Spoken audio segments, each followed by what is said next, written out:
Hello developers, my name is White. For any of you guys that have watched my videos before, as you know, I kind of administer some custom controls for the Android platform.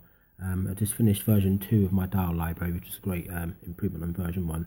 So I'll start out by just going to the main demo to explain what it does. So here's the main demo here, simple dial, put your finger down and rotate. And I'll show you the little behaviours here. So tap that, that'll bring up the settings. You've got precision here. That dictates how many times the dial rotates relative to the gesture, so that's 0.5. So what will happen there is that will actually rotate at 50% of the rate of gesture, as you can see there. Turn that off and it'll rotate once for every gesture. Of course, you can set that to any number I want. For example, I'll go minus 1.2 and that will rotate in the opposite direction. You can see there. So put that back, we'll turn that off. I'll show you the other, you've got cumulative dial, which is what you're looking at the moment. So just to demonstrate, so if I put my finger down, you notice that the dial doesn't move until I move my finger. Put it in non-cumulative mode, put my finger down, it goes directly to where the angle of my finger goes down, then actually rotates from there.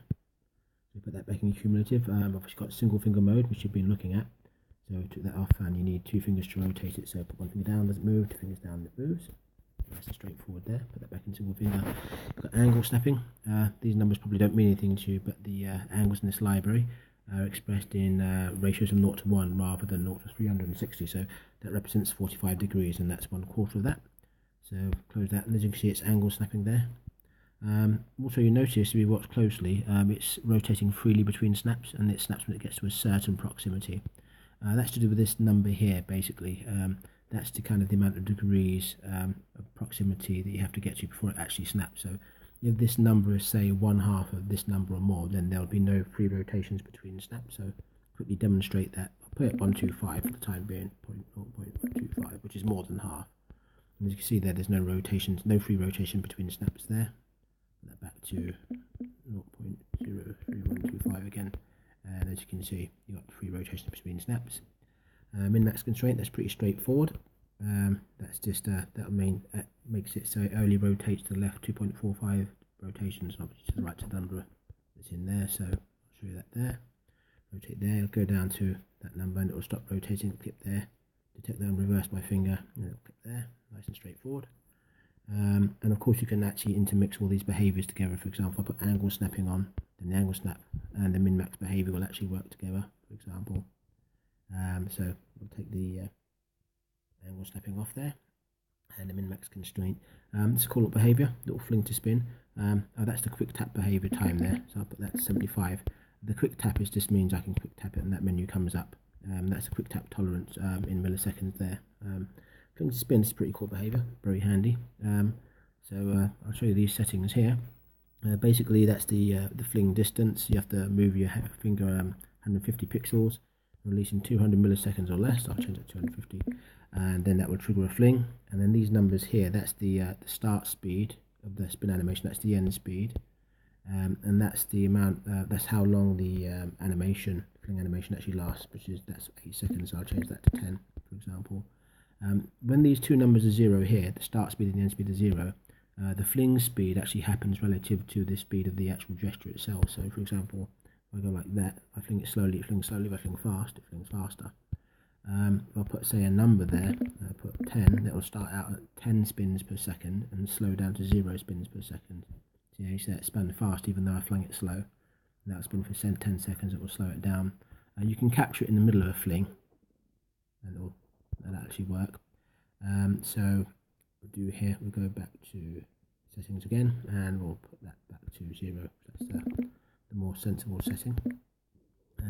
So with this here, if you notice when I'm rotating, if you look at those numbers at the top, it keeps track of how many times you've actually rotated the object. It also keeps track of the amount of times you've rotated the gesture. And of course, the reason why the gesture and the rotation of the actual texture are different is because of obviously this precision setting here. So if I put that back to 0.5, for example, like that, you'll notice the gesture count is actually less than the angle count. So the actual texture angle is twice the amount of the gesture angle, or sorry, half as much, should I say, so as you can see there. So that tracks that. Also, you see you've got the gesture direction is +1 there, and the texture direction is +1. That's what happens when you're rotating it clockwise, and you go counter-clockwise it goes -1, so it actually detects the direction. And when you actually fling it, you notice that there's a little flag there that says spin trigger equals true. When that stops, then that becomes false. So there's lots of little flags in the callbacks that keeps track of the status of the gesture. For any of you guys that have used HGDialV2, this has got a few new things. I'll show you the new features here. With the angle snapping on version 1, the angle snap could only really work properly if the angle snapping angles were kind of evenly divisible by 1. In the new settings, you can actually have literally any angle and it'll work intuitively. As much like the angle snaps can even be more than 1, and it will actually work completely intuitively. And it's actually quite optimized over the old one as well. Bear in mind, a lot of these optimizations and cool things I've added to V2 are probably going to be migrated back to version 1 eventually anyway. So that's one enhancement. Also, it has a state management thing. So for example, if I actually rotate this, turn that angle snapping off for a sec. If I turn this over to the right, for example, if I actually rotate the device, you notice there, it preserved the old angle. If you check out the underlying code, you notice that's the actual the state management, because I actually programmatically saved the state. And also you can save any parts, like even the fling state. This particular the main demo dial only saves everything except for the fling. So if I flung it and rotated it, it wouldn't still be flinging. It would just preserve the angle.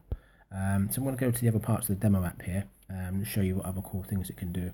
So go to the cog demo. Simple cog there. You rotate one and it rotates the other.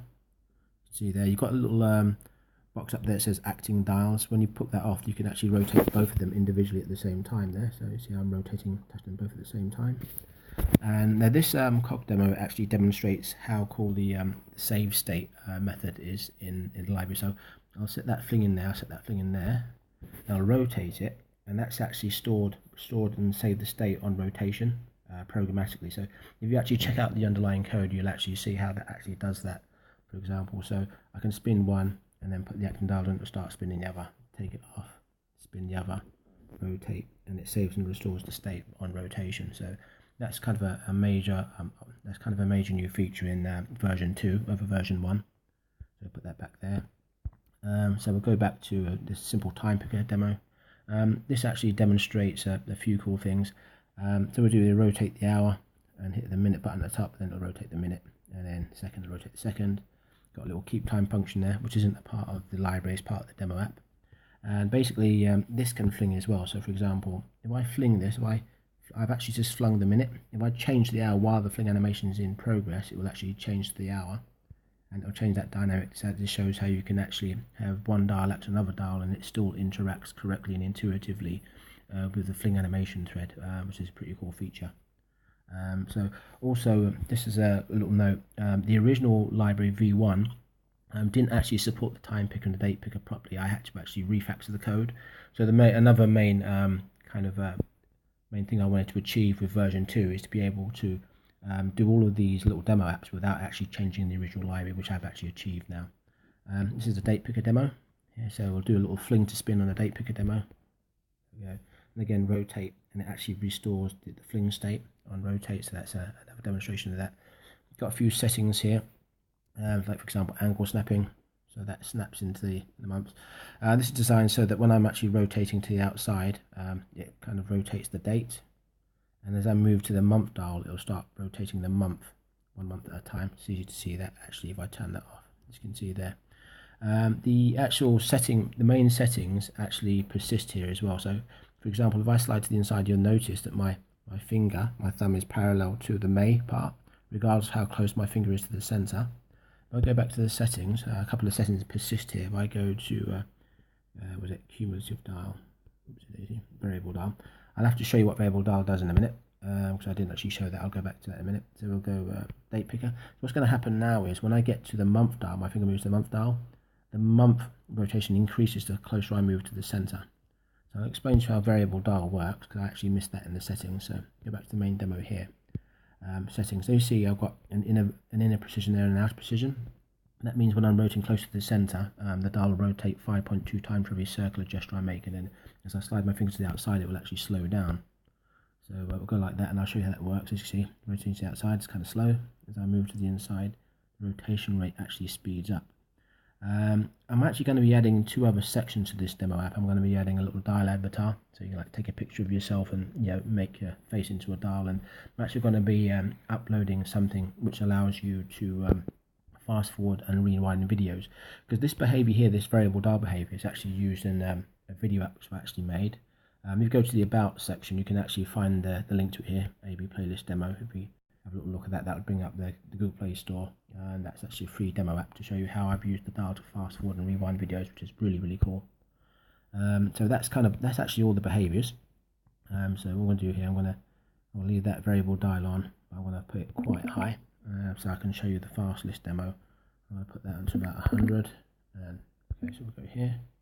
So you can see that's rotating super duper fast. Also, I've got a couple of variations on the algorithm that it uses with a variable dial. So a variable dial curve causes the acceleration and deceleration to happen on a curve. So that's actually quite handy. If you need high sensitivity to the outside while having a high inner precision, then variable dial curve is very handy for that. So we'll turn that off. I'm going to show you the fast list demo part here. So use the dial to be able to move list up and down very quickly. Basically this list now has 10,000 items. That's a 10,000 item list. What we do here, look at that, you've got a little dial there, you rotate it, moves the list up and down, and as I move close to the center, because I've got variable dial turned on, it moves the list up super fast. As you can see, I've gone 1,000, 2,000, 3,000, and I can still zero in an exact list item that I want by slowly sliding it to the outside, and I can get the exact item that I want there. I can actually zoom in on whatever number I want, which is kind of handy. There's actually custom controls in my repo for all of these. I've got a date time picker library and a fast dial picker library where I've actually refactored the code. These libraries are more proof of concepts than real libraries. I'm going to evolve them later on, so they're kind of a lot cooler than they currently are. So that's actually kind of sums it up. I'll just click the about here. You go there, tell you all about it. If you want to have like if you want to email the developer, you've got email developer link there. That's my AB playlist demo app on the Google Play Store, which shows you how to fast forward and rewind videos with the dial. And down at the bottom there, that's the link to the Bitbucket repository. So I'll bid you developers farewell. Thank you for listening to my video. I'd appreciate any feedback. Also, bear in mind with this actual library, it's quite important to remember, is that I'm trying to obviously evolve the library so it supports as many usage scenarios as possible.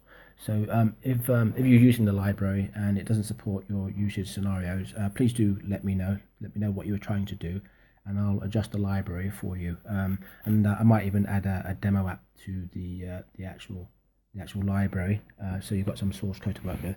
Which also I didn't mention, the source code for the demo app is actually free source. Of course, the library itself is protected by open source license. So obviously you've got loads and loads of code. So all of the code to the demo app that I'm showing you is actually available to help you, give you guys a head start on how to use this library. So bid you developers farewell, and thank you ever so much for watching my video.